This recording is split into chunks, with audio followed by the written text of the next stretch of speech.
Hi, this is Freya from Otherworldly, and right on the heels of the other video, I am back with another one.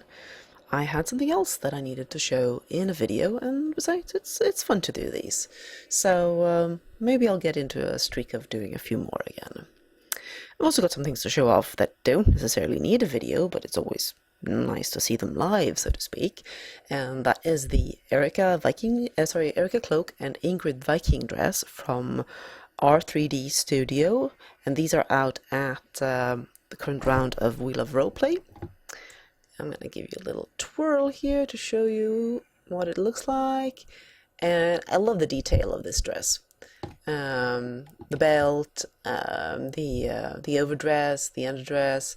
It's pretty accurate, actually.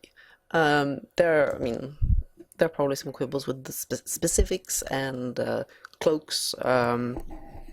Actual cloaks of the period tended to have a hood on them and be structured differently, but it's a pretty good look at sort of a fairly Viking-ish outfit. I do wish, in hindsight, actually, that I had gotten the fat pack instead, at least of the dress, because the dress had so many options. You could change the color of this belt, you could change the color of the border here, the underdress, and of course the overdress. So yeah, the gray's a really nice color, but definitely would have gotten a lot of mileage out of it with a fat pack. So who knows, maybe on a sale sometime. I do like this brand. I've known about them for like maybe a year or so. Started noticing them at various fantasy events, and I like the way they do their things. And they really do quite affordable fat packs. It's just that I've been shopping a lot lately. So they also do quite a lot of male clothing. I had ran by one of their sets recently, so it's definitely one to keep an eye on for fantasy and role-playing outfits that look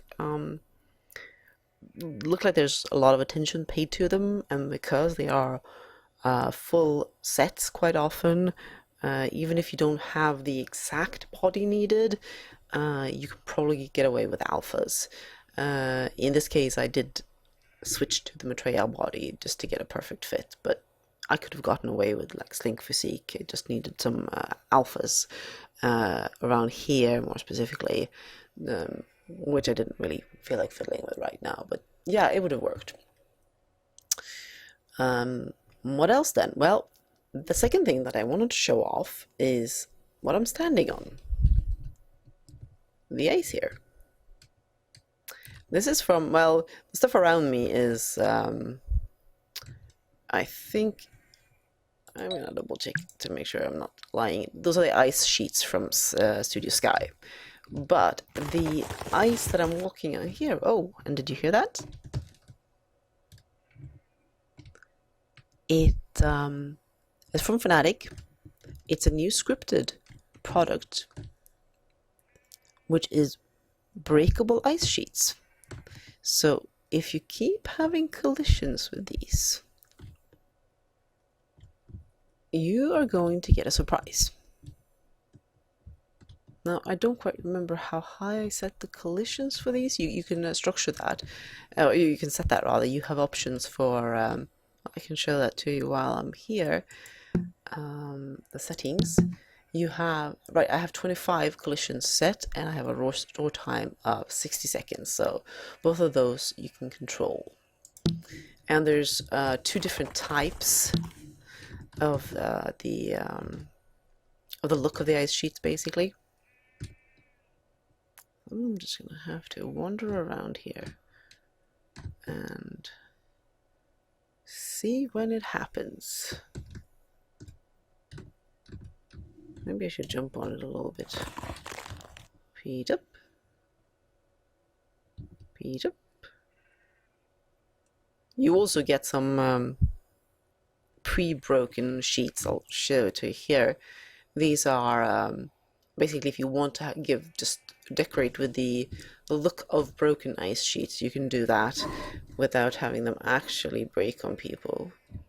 And I'll try not to fall into the water because that would be very silly. We'll see how many times I have to jump up and down with this. Uh-oh! You hear that?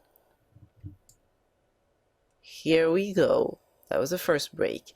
And the thing is, now you will also have, when these, it's physics, so when these collide with other sheets, they will cause more collisions. And so it will spread through the ice sheet. Now I'll just run around here. Maybe I should have set them to 10. Oh, I'm here. And it does have sound effects as well. Let's see if I can maybe bring up the, if it's the master volume or the ambient.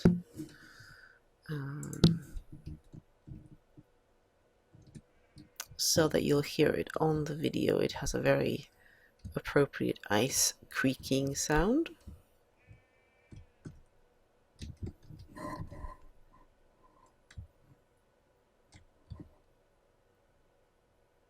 Hopla, hopla.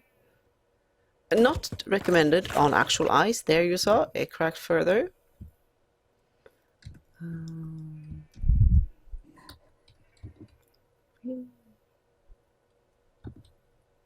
If you hear ice sounding like it's about to crack underneath you, don't start jumping up and down on it. You know, just the tip from somebody living in an area where you, oops. And there we go. I have now drowned. I'm going to cam up and show you what has happened here. And here you can see the ice floating apart, and it will continue to drift apart a little bit, and then it'll hit the other icebergs as well, and that's what happens. So you can have these for roleplay sims, just like they've got some breakable gates and a breakable bridge as well. So these are pretty cool. And the water is also, I would say, pretty cool.